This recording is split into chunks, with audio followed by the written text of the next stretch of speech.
귀한 기도 감사합니다. 함께 하나님 말씀 보십시다. 사도행전 4장입니다. 오늘 사도행전 4장. 사도행전 4장. 우리 혹시 한 주 동안 특송하실 분 계시나요?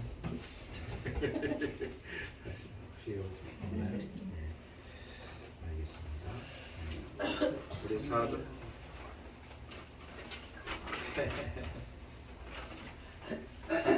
자, 사도행전 4장 1절에서부터 22절까지입니다.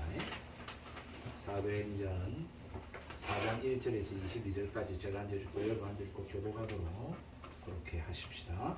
사도들이 백성에게 말할 때에 제사장들과 성전 맡은 자와 사도개인들이 이르러 예수 안에 죽은 자의 부활이 있다고 백성을 가르치고 전함을 싫어하여 그들을 잡음에 날이 이미 저물었으므로 이튿날까지 가두었으나 말씀을 들은 사람 중에 믿는 자가 많으니 남자의 수가 약 5천이나 되었더라. 이튿날 관리들과 장로들과 서기관들이 예루살렘에 모였는데 대제사장 안나스와 가야바와 요한과 알렉산더와 및 대제사장인 중중이 다 참여하여 사도들을 가운데 세우고 묻되 너희가 무슨 권세와 누구의 이름으로 이 일을 행하였느냐. 이에 베드로가 성령이 충만하여 이르되 백성의 관리들과 장로들아 만일 병자에게 행한 착한 일에 대하여 이 사람이 어떻게 구원을 받았느냐고 오늘 우리에게 질문한다면 너희와 모든 이스라엘 백성들을 알아. 너희가 십자가에 못 박고 하나님이 죽은 자 가운데서 살리신 나사렛 예수 그리스도의 이름으로 이 사람이 건강하게 되어 너희 앞에 섰느니라. 이 예수는 너희 건축자들의 버린 돌로서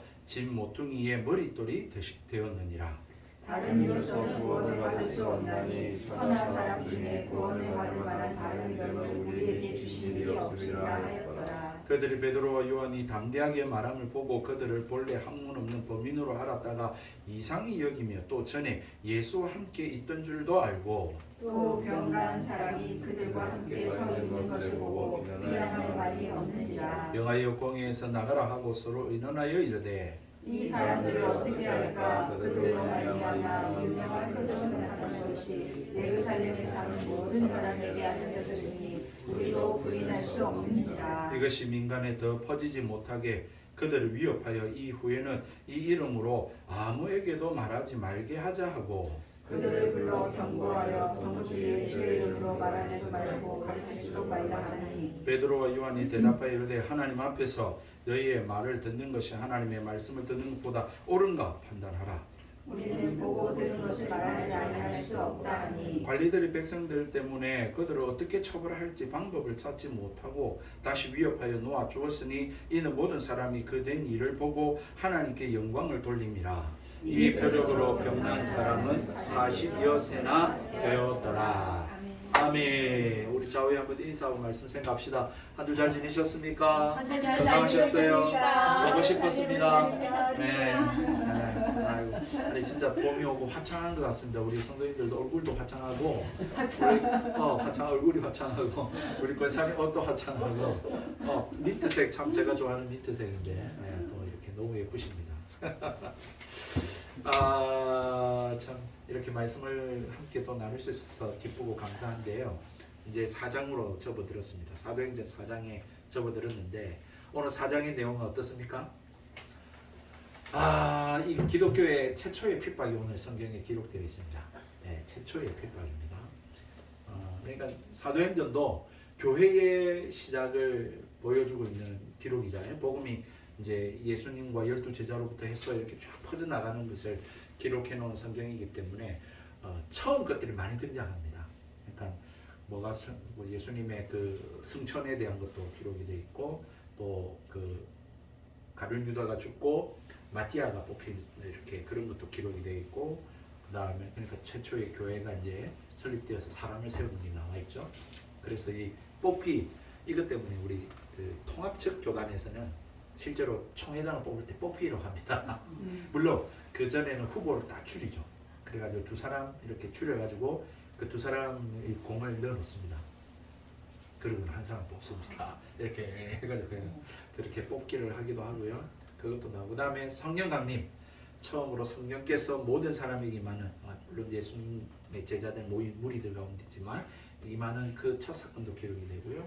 그리고 베드로의 첫 설교가 등장하죠. 첫 설교로 인해서 또 첫 교회의 모습이 등장합니다. 함께 교회가 모여가지고 막 이렇게 서로 사랑하고 섬기고 막 성령의 역사들이 일어나는 것들이 또 기록이 되어 있고, 그 다음에 베드로와 요한을 통해서 성전 미문에서 그들이 일으킨 첫 또 기적이 일어나죠. 안전병이 일어나는 그 기적이 일어나고, 그것으로 말미암아서 또 복음을 전파하는 일이 일어나고, 그게 이제 3장까지 이야기거든요. 두 번째 설교가 나오고, 그러고 나서 4장이 되었습니다. 그런데 여러분 한번 가만히 생각해 보십시오. 오순절 성령 강림 사건이 일어났습니다. 막 방울이 터졌습니다. 뭐 우리가 소위 말하는 영어, 프랑스어, 독일어, 일본어, 중국어가 막 들리는 거예요. 저 사람들이 어떻게 우리나라 말을 하지? 뭐 이런 생각을 하면서 일어났습니다. 그 다음에 성전 미문에 앉았던 날 때부터 걷지 못하던 자다라고 했는데, 오늘 성경 22절에 보니까 40살이잖아요. 그 사람이 40여 세나 되었으니까 40여 동안 그 성전 아니죠. 뭐 어쨌든 커서부터 그랬는지 모르겠지만 어쨌든 그 사람이 일어났단 말이에요. 일어나고 뛰고 기뻐하며 하나님 찬미하는 일이 일어났어요. 그 현장을 봤어요. 오순절 강림 사건 봤죠. 그리고 베드로의 설교 들었죠. 성전 미문에서 날 때부터 걷지 못하던 자가 일어나는 기적을 봤죠. 그런데 반응이 어떤 반응이 일어났느냐? 물론 많은 사람들이 예수님 믿고 세례를 받았습니다만은 종교 지도자들, 이 관리들, 정치인들 또는 국가의 위정자들, 이 사람들에게는 어떤 반응이 나타났느냐? 오히려 그런 기독교인을 핍박하는 일들이 오늘 성경에 기록되어 있는 것을 보게 되는 것입니다. 제사장과 사두개인과 성전 맡은 자들이 기적도 보고 설교도 듣고 놀라운 일들을 눈으로 목격하면서도 이 일을 일으킨 베드로와 요한을 잡아다가 재판에 회부하는 이런 일들이 오늘 성경에 일어나게 됐던 것입니다. 이 일은 처음 오늘 일어난 것이고, 이 성경에서 우리가 보는 이 첫 사건을 통해서 우리가 알다시피 2000년의 이 역사, AD 2000년의 이 역사 속에서 기독교를 핍박하고 박해하는 그 모든 일들의 근원이 무엇으로부터 기인하는 것인가 라고 하는 그 어떤 원인, 요인, 특징들을 오늘 우리 성경에서 확인할 수가 있습니다. 그냥 단순히 첫 박해다, 첫 기독교 박해다 라고 하는 것에 의미가 있는 것이 아니라, 그 첫 기독교 박해에 대해서 우리가 살펴보면 그 이후에 수많은 기독교 박해 속에서 나타나는 모습의 어떤 형태와 똑같은 그러한 원인, 요인들, 특징들을 나타내고 있다라고 하는 것을 우리는 알게 되는 것이죠. 뭐 결론부터 말씀드리면 불신앙입니다. 불신앙. 다시 말해서 안 믿는 거죠. 안 믿으니까 그런 태도가 나타나는 것이고, 안 믿으니까 그런 반응이 나타나게 되고, 안 믿으니까 기독교를 핍박하고 박해하는 일들이 일어나게 됐다라고 하는 것입니다. 그래서 오늘 제목이 뭐죠? 네. 참 불신앙이라고 하는 것이 그냥 뭐 안 믿으면 그만 아니냐? 그렇게 이야기할 수 있겠지만, 불신앙이라고 하는 것이 얼마나 참 큰 비극이냐, 참 얼마나 슬픈 일인가, 너무 얼마나 안타까운 일인가라고 하는 것을 오늘 성경 본문은 잘 가르쳐주고 있다라고 하는 사실입니다. 핍박과 박해의 반대는 불신앙으로 인한 결과입니다. 그리고 그 불신앙으로 인한 그 결과는 참 비극으로 끝난다라고 하는 것을 보여주고 있는 것인데요. 우리는 비극하면 여러 가지 많죠.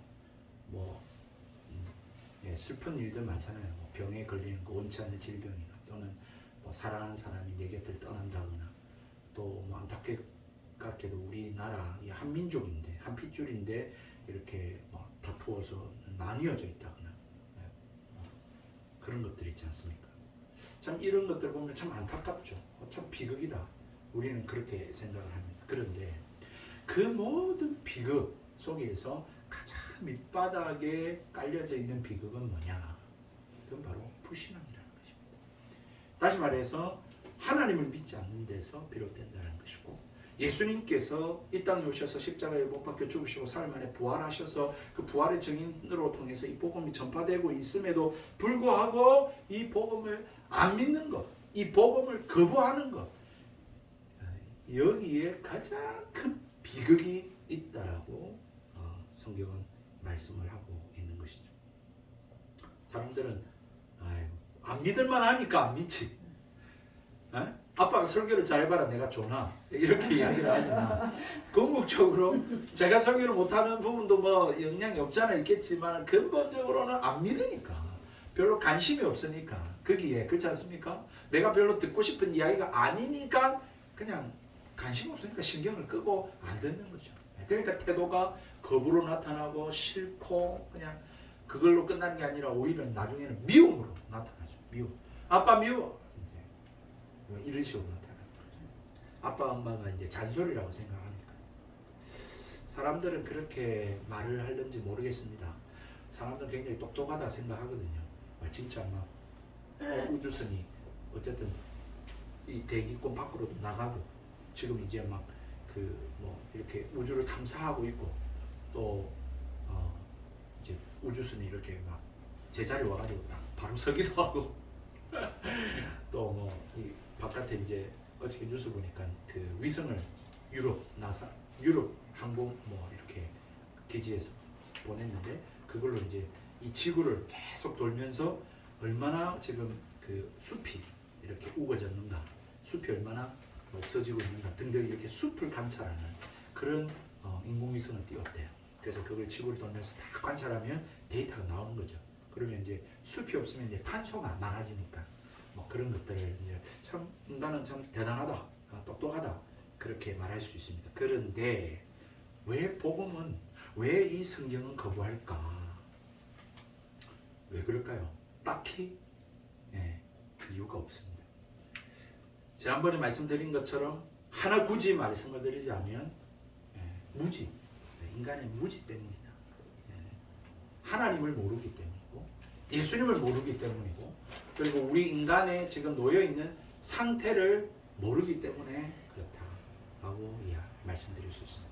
그러니까 기독교를 핍박하고 박해하는 사람들, 그 사람들은 정말 하나님을 알고 예수님을 알고 우리 인간의 상태가 어떤 상태에 놓여있는가를 안다면 우리 핍박할 수 없다라고 하는 사실입니다.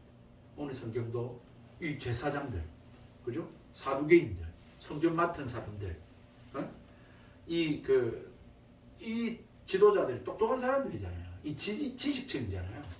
이 사람들이 분명히 오순절 성령 강림 이상한 일도 일어났고, 베드로가 막 설교하는 것도 듣고, 오늘 성경에도 나오지 않습니까?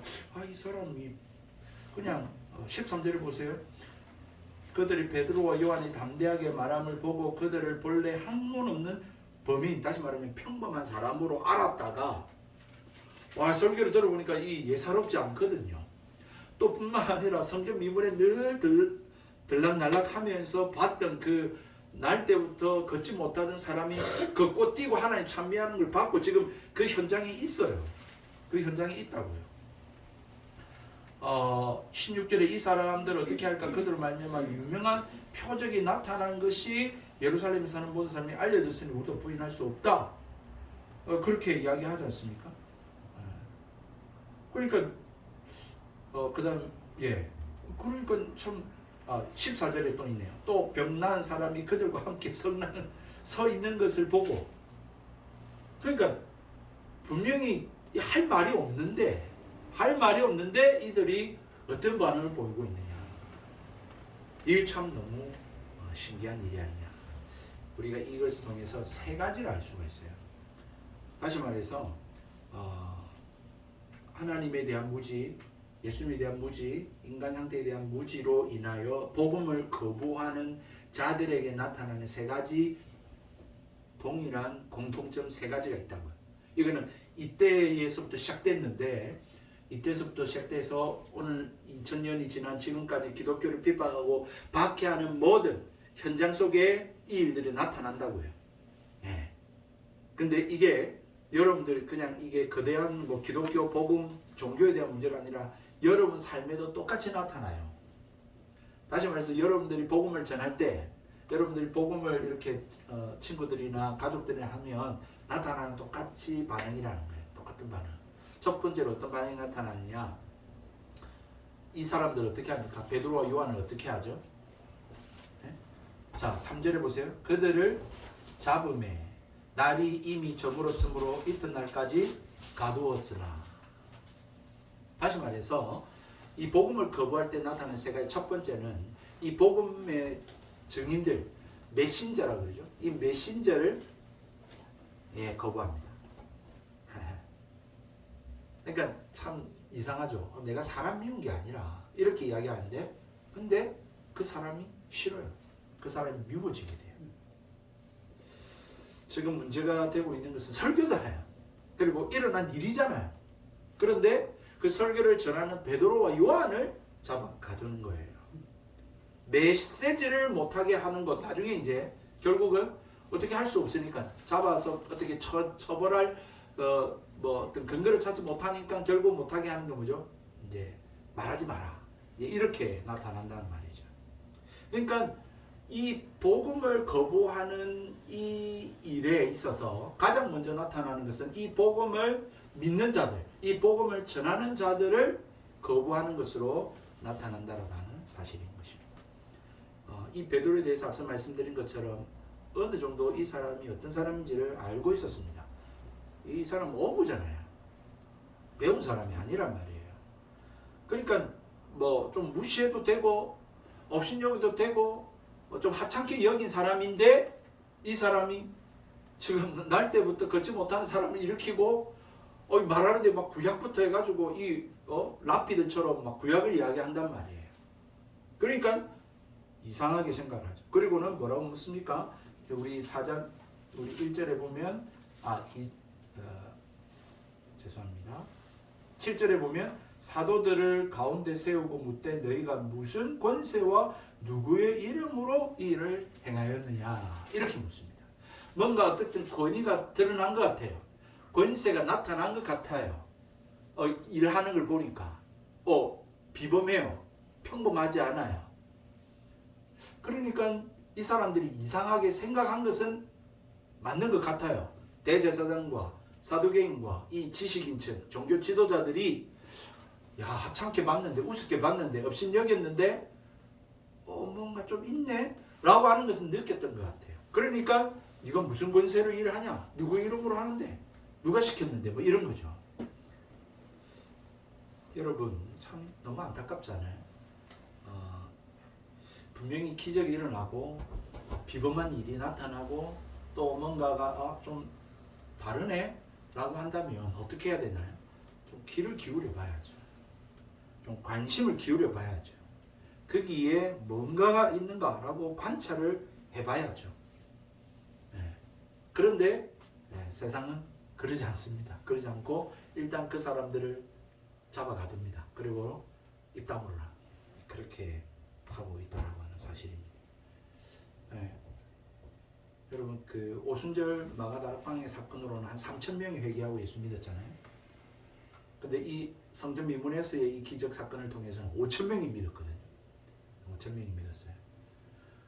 그러니까 수많은 사람들이 믿고 증인이 생겼어요. 그렇지 않습니까? 그리고 막 성령 강림 사건을 통해서 기적이 일어났어요. 날 때부터 걷지 못하는 자가 일어났어요. 이런 기적이 일어나도 여러분 어떻다라는 겁니까? 복음을 받아들이지 않더라라고 하는 거죠. 복음을 받아들이지 않는 사람이 있더라는 것입니다. 복음을 받아들이지 않을 뿐만 아니라 핍박하고 거부하고 나를 미워하고 입 다물으라고 하는 사람이 생기더라라고 하는 것입니다. 참 여러분들 이러한 일들을 우리가 직면하고 있습니다. 여러분들 이거를 간과하면 안 됩니다. 이걸 간과하시면 안 됩니다. 이거를 여러분들이 인정하고 받아들일 수 있어야 됩니다. 여러분 남편, 여러분의 자녀, 여러분들의 누군가에게 아무리 관계가 좋고 친한 사람들에게도 이 복음을 전했을 때에 물론 하나님의 은혜 속에서 받아들이고 돌아오는 사람도 있지만 싫어하고 거부하고 뿐만 아니라 핍박하고 미워하고 박해하는 사람도 생길 수 있다라고 하는 것, 여러분들 그걸 기억을 하셔야 됩니다. 그러나 그렇다고 한다 해도 진리를 없앨 수는 없습니다. 사람은 입 다물게 하고 사람은 가둘 수 있고 그렇게 할 수 있지만 그렇다고 해서 진리 자체가 없어지거나 가짜가 되거나 소멸되거나 할 수 없습니다. 여러분 이렇게 참 복음을 거부할 때 나타난 첫 번째 모습, 사람을 거부한다. 사람을 거부한다. 꼭 기억하십시오. 그런데 안타까운 것은 그 사람을 거부함으로 인해서 그들이 거부하는 것이 뭔다? 뭘 거부하는 것입니까? 사실은 사람 자체를 거부하는 게 아니라 복음을 거부하는 것이죠. 진리를 거부하는 것입니다. 그 사람이 믿는 하나님을 거부하는 것이고 그 사람이 가지고 있는 이 생명을 거부하는 것이 되기 때문에 참 안타깝습니다. 참 안타깝고 참 우리가 그들을 위해서 더 겸손하게 더 사랑. 왜? 우리를 거부하면 어쨌든 그들은 이 하나님을 거부하고 진리를 거부하고 복음을 거부하는 것이기 때문에 정말 우리가 선한 행실로 정말 사랑으로 겸손함으로 온유함으로 그들에게 다가가야 되고 말해줘야 된다는 거죠. 자, 그러니까 우리가 잘해야 돼. 그게 맞아. 우리가 잘해야 돼. 여러분 지금까지 이 복음을 전한 자들을 막 다 무시해 왔지 않습니까? 핍박하고 박해하고 죽이고 손영훈 목사님도 그렇고 주기철 목사님도 그렇고 그 앞에 우리 잔 칼빈이라든지 루터라든지 하여튼 위대한 하나님의 사람들이 다 이제 거부당하는 것인데 한번 생각해 볼 필요 있죠. 정말 그들을 거부하는 게 맞나? 그들은 그러면 바본가? 천치인가? 어리석은가? 멍청인가? 그들은 정신병자인가? 그들은 좀 뭔가 2% 부족한 사람들인가? 여러분 우리가 단순히 복음을 거부하고 또 사람을 거부하고 뭐 다 좋은데 기독교를 거부하고 교회를 거부하고 다 좋은데 여러분 그걸 거부하면 이 기독교 2000년의 역사를 송두리째 거부하는 거라니까요. 송두리째 거부하면 그 기독교 안에 있었던 그 놀라운 역사들과 그리고 그 위대한 사람들과 그들의 가르침과 그들의 삶 자체를 다 거부하는 거예요. 단순한 게 아니죠. 단순한 게 아니라니까요. 만약 그들을 거부한다면 그들이 멍청이요 바보요 어리석었던 삶이었고 그 기적은 아무것도 아니었고 그거는 다 가짜고 이렇게 치부하는 게 돼요. 성경을 거부하는 것도 마찬가지잖아요. 성경의 예수님에 대해서 거부하는 건 좋은데 성경의 기록자들 이들을 거부하는 것이고 이들이 순교 목숨을 걸고 살았던 그 삶을 다 거부하는 거잖아요. 그러니까 단순히 이 성경 이거 가짜야 이거 신화야 전설이야 이거 기독교에서 그냥 만든 거야 조작한 거야 꾸며낸 이야기야 라고 치부하면은 간단하고 쉬운 이야기인데 그런 문제가 아니라니까. 왜? 그들의 삶을 거부하는 것이고 그들의 목숨을 걸었던 것들을 거부하는 것이고 그들이 애써서 막 성경을 기록해서 복음했던 이 수고 자체를 거부하는 것인데 여러분 그것이 그렇게 단순한 일이냐라고 하는 것이죠. 그들이 왜 그렇게 했느냐 생각해 볼 필요가 있는 거 아니에요. 그들은 왜 돈을 버는 것도 아니고 유명해지는 것도 아니고 호의호식하면서 쾌락을 즐기는 삶도 아닌데 왜 이들은 그렇게 살았고 왜 이들은 그렇게 목숨을 바쳐야 했는가를 한번 생각해 볼 필요가 있지 않느냐. 다 우리가 생각하는 거는 다 재미있게 쾌락을 즐기면서 화롭게 성공한 인생만 자꾸 생각하는데 그것만 그들의 삶만 있는 게 아니고 이 세상에는 숭고하게 거룩하게 정말 정결하게 정말 순수하게 그러면서도 남을 위하여 이타적으로 헌신적으로 그렇게 사는 삶이 있다니까요. 왜 그런 사람들의 삶은 조명해 보지 않냐는 거죠. 매스컴이 그렇게 만드니까. 세상이 다 그렇게만 그 화려하고 쾌락과 이렇게 막 유명한 사람들만 조명하니까. 마치 그 인생이 정답이고 그 인생이 목표고 그 인생이 우리가 추구해야 할 삶이라고 하는 이 거짓을 우리한테 막 부추기고 있다는 거죠. 네, 첫 번째입니다. 두 번째는 결국 사람을 거부하는 것은 우리가 앞서도 말했지만 뭘 거부하는 겁니까? 그 사람이 전하고자 하는 그 사람이 믿고 있는 진리 메시지를 거부하는 거죠. 그래서 이제 베드로한테 물었지 않습니까? 네가 무슨 권세로 누구 이름으로 이렇게 하냐? 라고 하니까 이제 베드로가 이제 그때부터 또 이제 설교하기 시작합니다. 이 착한 일에 대해서 이 사람이 낳은 이것에 대해서 묻느냐? 어떻게 이 사람이 구원받느냐고 묻느냐? 그렇다면 내가 말할게 하면서 이야기하는 게 예수 그리스도의 십자가의 죽음과 부활을 이야기를 합니다. 그리고는 우리가 유명한 구절, 암송 구절 12절에 다른 이로서는 구원을 얻을 수 없나니 천하 인간의 구원을 얻을 만한 다른 이름을 주신 일이 없다. 예수님 믿어야 된다. 예수님 너희들 죽였지 않느냐. 너희들이 죽인 그 예수가 다시 사흘 만에 하나님이 살리셨고 부활했고 그 너희들이 버린 그 죽자에 버린 돌이 사실은 그 하나님의 집을 짓는 모퉁이 돌이 된다. 그래서 그 예수님으로 인해서 이제 집이 완성이 된다. 라고 이야기를 하는 것입니다. 예수님에 대해서 관심을 안 갖죠. 안 갖고 싶어 합니다. 무관심합니다. 지금 나의 관심은 대학입니다. 대박입니다. 건강입니다. 또는 내가 성적을 잘 얻는 것입니다. 내가 어떤 이루고자 하는 것을 이루는 것입니다. 거기에 관심을 갖는데 이 진리를 거기에다가 갖다 들이밀을 때 사람들이 됐어요. 듣기 싫어요. 하지 마세요. 가세요. 우리 집에 다시는 오지 마세요. 하면서 그 사람을 거부하는 것으로 끝나는 것이 아니라 그 사람이 전하는 메시지 자체를 거부하는 일이 된다는 사실입니다. 여러분, 예수님에 대해서 우리는 진지하게 또 이 가르침에 대해서 우리는 눈길을 돌리고 귀를 열고 마음을 열고 들어봐야 됩니다. 왜 목사님이 저렇게 또 예수님에 대해서 이야기하느냐? 왜 아빠는 왜 자꾸 하나님에 대해서 이야기하고 예수님에 대해서 이야기하느냐? 이런 것에 대해서 한번 생각을 멈추고 그 모습을 한번 진지하게 바라볼 필요가 있다라고 하는 것입니다. 여러분들은 그렇게 해보신 적 있으십니까?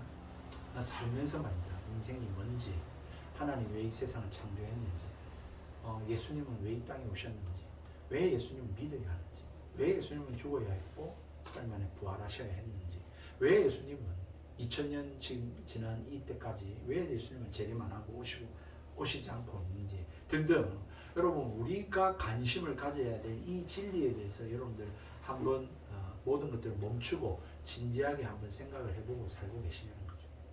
그래서 그러지 못하니까 저는 이 주일이 너무 중요하고 이 주일에 적어도 그래도 한 번에 이 설교를 듣는 이 시간이 너무 귀하다라는 생각을 저는 가지고 있습니다. 사람들은 로맨스에 관심을 갖죠. 그리고 스포츠에 관심을 갖습니다. 영화에 눈길이 갑니다. 그리고 그러한 이야기들의 마음을 빼앗깁니다. 그리고 우리가 거기에 대한 믿음은 가져요. 그리고 거기에 대한 환타지를 가지죠. 저렇게 되었으면 좋겠어 라고 하는 생각을 가지고 또 그것으로 인해서 흥분도 하고 그렇게 합니다. 그런데 하나님에 대해서는, 진리에 대해서는, 그리스도에 대해서는 우리는 흥분하지 않습니다. 거기에 대한 판타지도 없습니다. 거기에 대해서 우리가 막 흥미를 느끼거나 그거를 믿으며 그렇게 살아가지 못하고 있지는 않습니까? 우리가 관심 가져야 될 것은 어떤 사람도 물론 맞지만 보다도 그 사람이 말하고 있는 메시지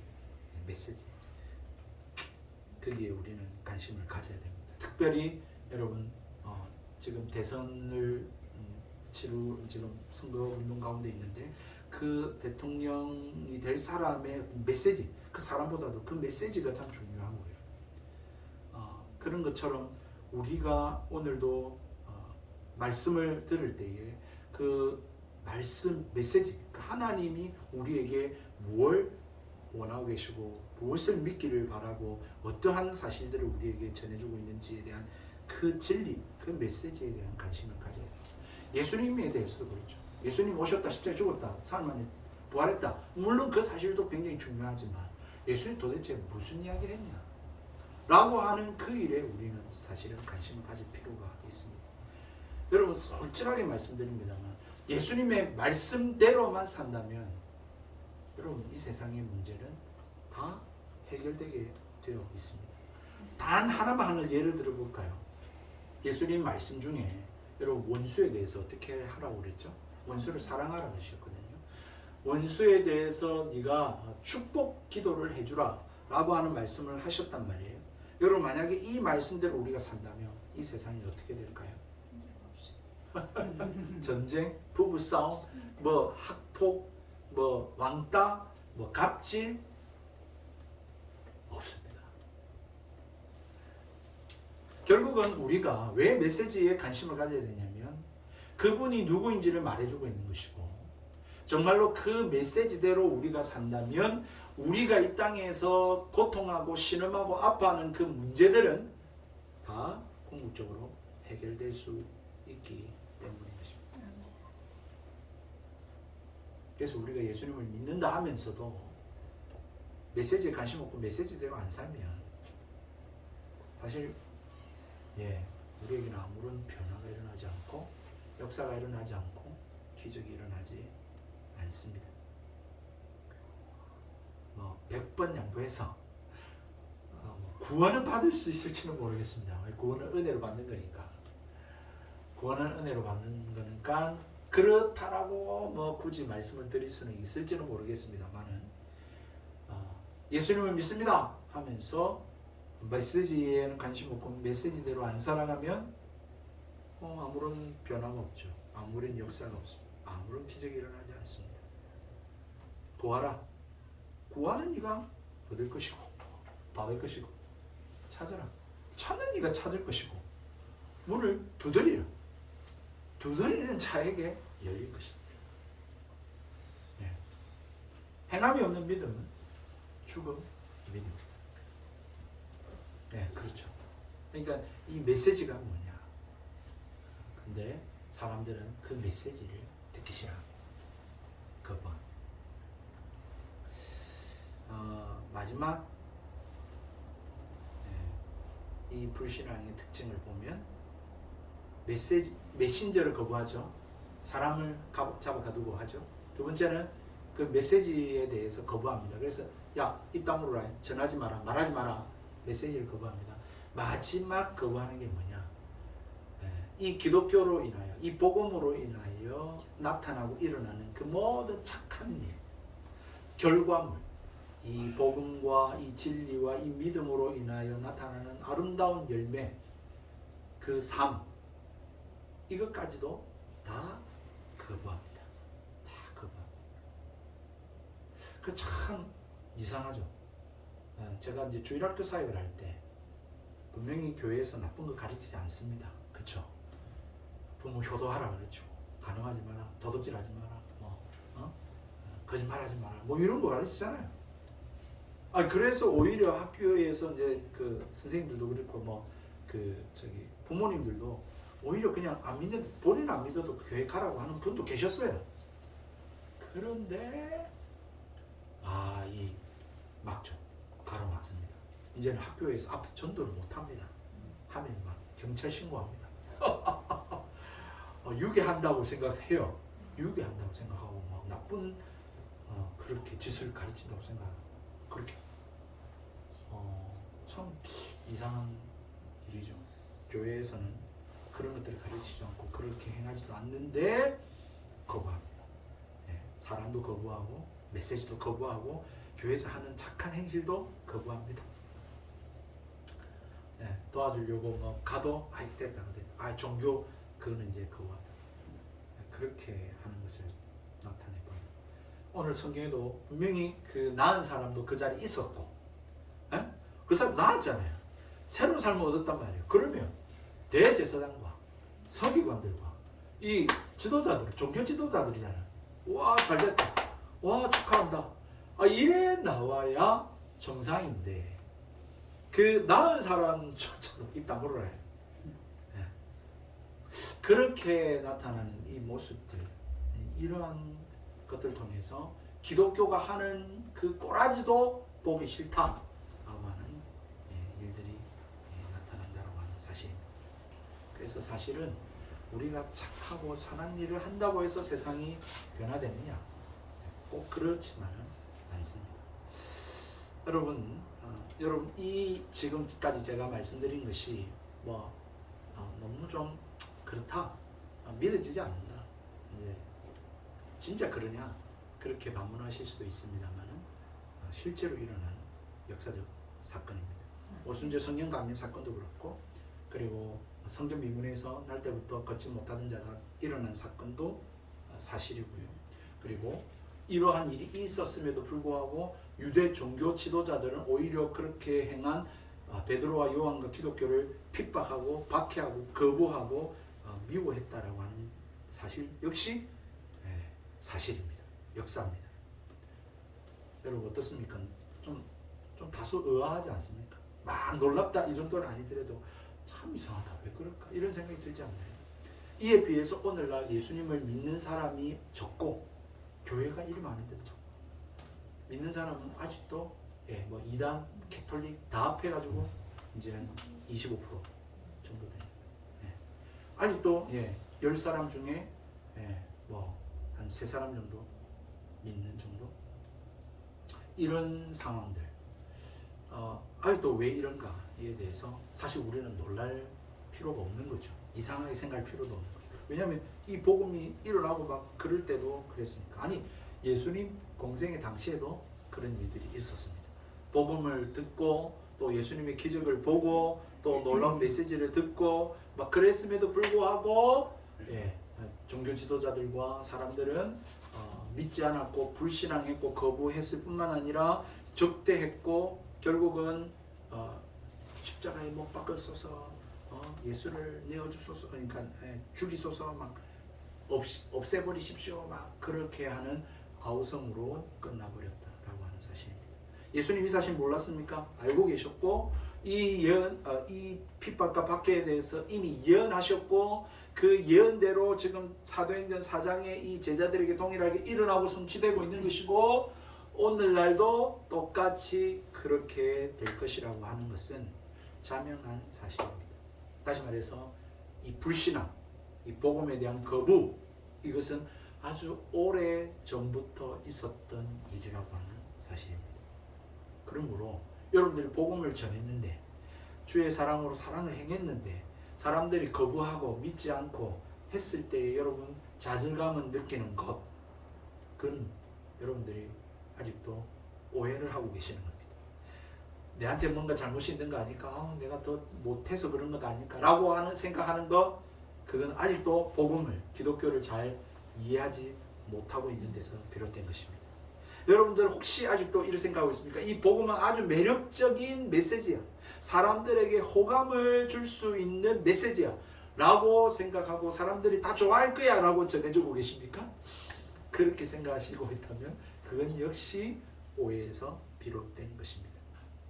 여러분, 구약의 선지자들도 그랬고 예수님도 그랬고 또 사도들도 그렇고 이 분명한 하나님의 말씀, 살 길을 전해주는데도 불구하고 에스겔 같은 경우도 그렇고 이사야도 그렇고 예레미야도 그렇고 다 살 길을 전해줬는데도 불구하고 핍박을 박해하고 다 죽임을 당했거든요. 박해를 받았단 말이에요.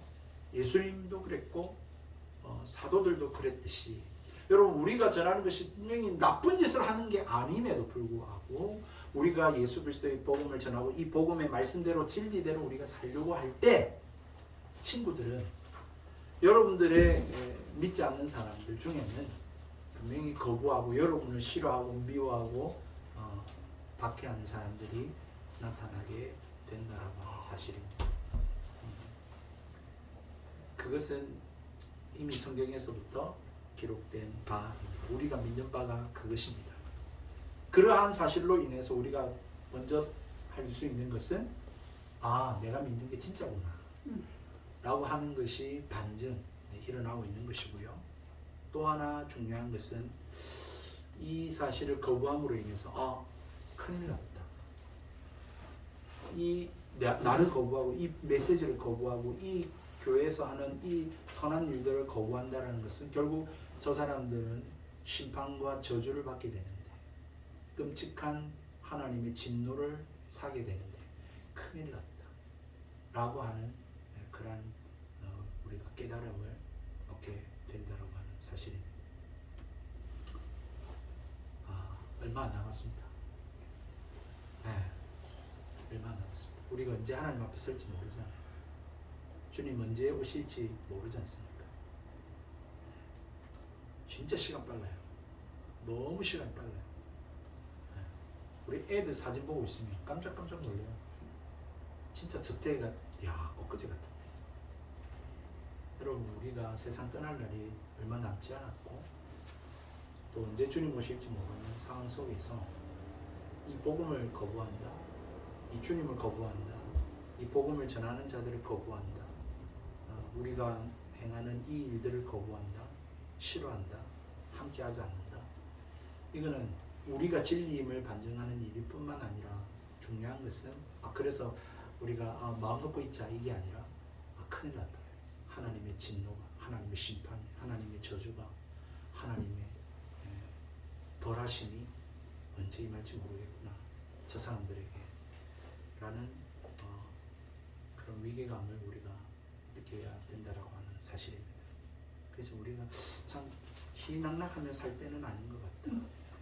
진짜 한 번씩 우리가 하나님의 위로와 안식을 얻을 수 있지만 정말 기도해야 되겠구나, 정말 복음 전해야 되겠고, 더 찾아가고 연락하고 만나고 더 사랑을 전하고 베풀고 진짜 하나님 앞에 엎드려야 되겠구나 라고 하는 생각을 가지게 되는 것입니다. 왜냐하면 이 메신저를 거부하고 메시지를 거부하고 이 선한 일들을 거부하는 것은 결국 자기가 구원 얻을 수 있는 살 길을 얻을 수 있는 유일한 길, 유일한 사람, 유일한 메시지를 거부하는 사실이기 때문에 그렇습니다. 여러분의 가정, 우리 살고 있는 이 세상 수많은 문제들 가운데 우리가 살고 있습니다. 염려합니다. 걱정합니다. 근심합니다. 두려워합니다. 어떻게 될까? 날이 막막합니다. 우리가 어떻게 할 수 없는, 손댈 수 없는 것들 있잖아요. 그런 것들에 대해서 해결할 수 있는 방법 아무것도 없지 않습니까? 크게 해결할 수 있는 단 한 가지의 길이 있다면 예수 그리스도죠.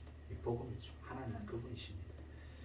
그런데 이 복음에 대해서 거부하고 조롱을 넘어서서 무시하고 업신여기고 박해하고 핍박하고 있다라고 한다는 것은 유일하게 이 세상의 문제, 나의 문제, 우리 가정의 문제를 해결할 유일한 방법과 길을 거부하는 일이 된다라고 하는 사실인 것입니다.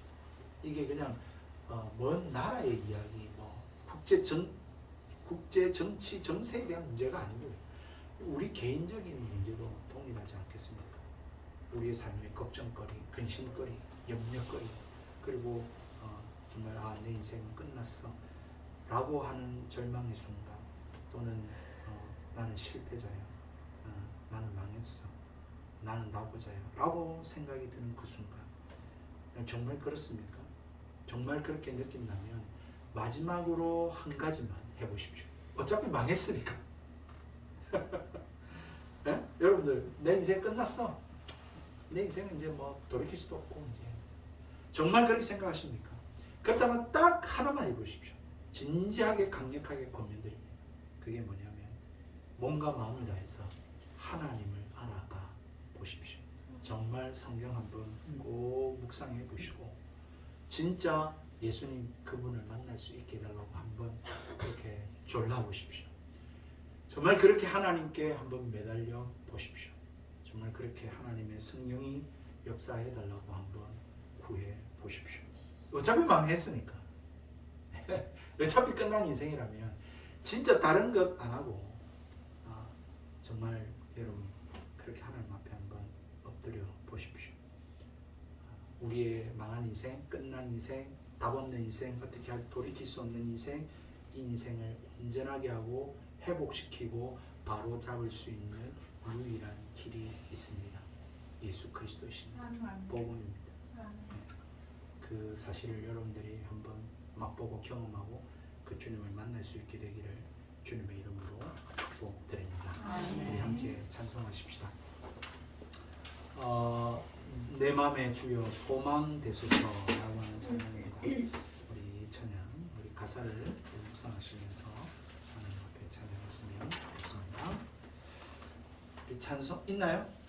예, 그러니까 음악도 있습니다. 한번 깊이 찬양 가사들을 묵상하시면서 하나님 앞에 나갔으면 좋겠습니다.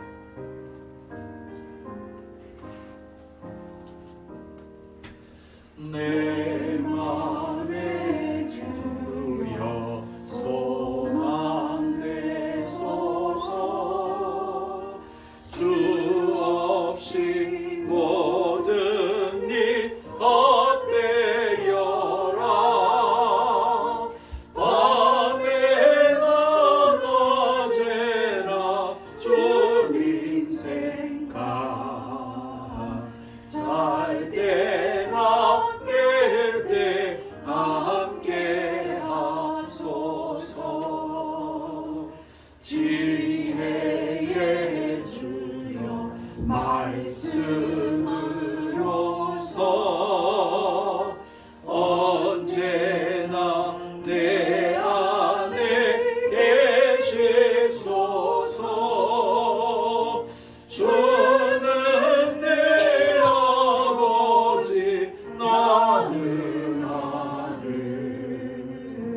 주 안에 내가 늘 함께하네.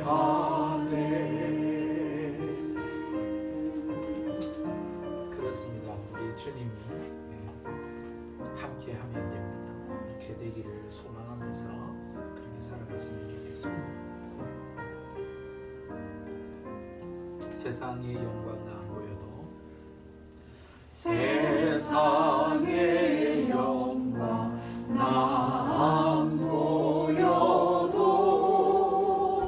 언제나 주님은 나의 기여 주님만 내 맘에 계시오니 영원한 주님 함께하셔라. 영원한 주님 영원한 주님 내 승리의 주 하늘의 기쁨을 주옵소서 어떠한 고난이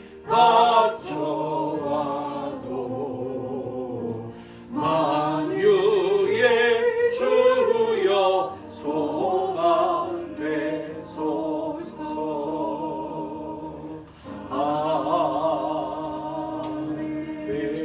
아멘. 우리 한번 말씀을 생각하면서 통성 기도하십시다. 여러분 혹시 여러분들이 지금 혹시나 메신저를 거부하고 계시지는 않습니까? 또는 여러분들이 그 메시지를 거부하고 있지는 않습니까? 또는 정말 그 메신저와 메시지를 통하여 우리에게 주어지고 일어나는 착한 행실을 또한 여러분들 그 열매들을 거부하고 있지는 않습니까? 그래서 그런 삶을 안 살고 또 여전히 죄 가운데 하나님이 없는 그런 삶으로 살고 계시지는 않습니까? 그 모든 것의 원인은 불신앙이라고 했습니다. 결국은 하나님 안 믿는 거예요. 하나님 안 믿기 때문에 하나님 말씀을 전하는 자를 거부하고 하나님 말씀에 대해서 관심 없고 또한 하나님 말씀대로 살고 싶지 않는 것이죠. 그러한 내 모습을 회개했으면 좋겠고 이제 하나님 믿음을 가지고 그렇게 살아갈 수 있게 해달라고 기도합시다. 그 믿음은 결국은 이 메신저에 대해서 하나님 말씀을 전하는 자에 대해서 귀를 기울이는 것입니다. 함께하는 것입니다. 그리고 그 메시지 성경 하나님의 말씀에 대해 관심 갖고 성경을 읽고 살아가는 것입니다. 뿐만 아니라 그 말씀을 통하여 우리에게 주어지는 열매, 그 삶, 그 행위, 착한 행실로 우리는 살아가야만 한다라고 하는 사실입니다. 그렇게 살아갈 수 있게 해달라고 기도하시고, 그래서 예수 그리스도를 거부하지 말고, 이것을 거부하는 것은 결국 진리를 거부하는 것이고 하나님을 거부하는 것이고 예수님을 거부하는 것이고 그렇게 목숨 걸고 순교했던 모든 삶들을 거부하는 것이고, 여러분 저 하늘나라를 거부하는 것이기에 그 반대로 저주를, 심판을, 하나님의 형벌을, 진노를 받아들이는 것이기 때문에 이 불신앙에 큰 비극을 당하지 않게 해주시고, 우리 남편, 우리 아들, 우리 딸, 우리 어머니, 우리 가족 하나님 예수 믿고 구원받게 해달라. 이 복음을 받아들일 수 있게 해달라. 이 메신저를 만날 수 있게 해달라. 하나님 그렇게 우리 가정이 변화되고 우리 삶이 변화되게 해달라. 우리 함께 이 말씀을 두고 자신과 가정을 두고 통성으로 기도하겠습니다. 살아계신 하나님 아버지, 오늘도 이 말씀을 주시면 감사합니다. 하나님 분명히 기적이 일어났는데, 하나님 분명히 역사가 일어났는데 하나님을 믿지 않습니다. 거부하지 않습니다. 예수님에 대해서 관심을 갖지 않습니다. 하나님 아버지, 이러한 모습들을 보면서 참 하나님, 우리가 또 하나님 앞에서 온전하게 바르게 살아가야 되고 세워가야 할 모습이 있음을 알게 됩니다. 살아계신 하나님 아버지, 참으로 주님, 내가 메신저를 거부하고 있지 않습니까? 하나님 말씀을 전하는 자에 대해서 내가 싫어하거나 미워하거나 하나님 거부하고 있지 않습니까? 하나님 아버지, 또한 그가 전하는 메시지, 성경 진리, 이 하나님 말씀과 이 복음을 하나님 거부하거나 싫어하거나 듣기 싫어하고 또한 관심을 가지지 않고 하나님 그렇게 그렇게 살고 있지는 않습니다. 다른 거는 많이 하는데 소설, 또 드라마, 영화 등 하나님 거기에는 관심 많은데 성경에 대해서는 관심 없고 읽기를 싫어하고 거부하고 있지는 않습니까? 하나님뿐만 아니라 그 말씀대로 살고자 하지도 않지 않습니까? 기도하지 않고 응답받지 않고 성령의 인도함 받지 못하고 하나님 착한 행실로 살지 못하고 하나님 그렇게 섬기고 사랑하고 하나님 용서하고 하나님 축복하며 그렇게 살고 있지 못하지 않습니까? 하나님 이 모든 것이 하나님 불신앙으로 인한 믿음을 고백합니다. 하나님을 안 믿으니까, 하나님 예수님을 안 믿으니까, 하나님 이 성경이 진리 하나님 말씀이라고 믿지 않으니까, 기도하며 응답받는다고 안 믿으니까 그렇게 하나님 불신앙으로 인한 결과는 하나님 이 복음을, 이 진리를 거부하는 것은 결국 아버지 하나님을 거부하는 것이고, 하나님이여 지금까지 목숨 걸고 십자가를 지셨던 예수님을 거부하는 것이요 순교자들 거부하는 것이요 이 진리 성경을 거부하는 일인데, 하나님이여 정말 그 일들에 대한 결과가 어떠한 것인지 하나님 그것들을 우리가 생각하지 못하고 있지 않습니까?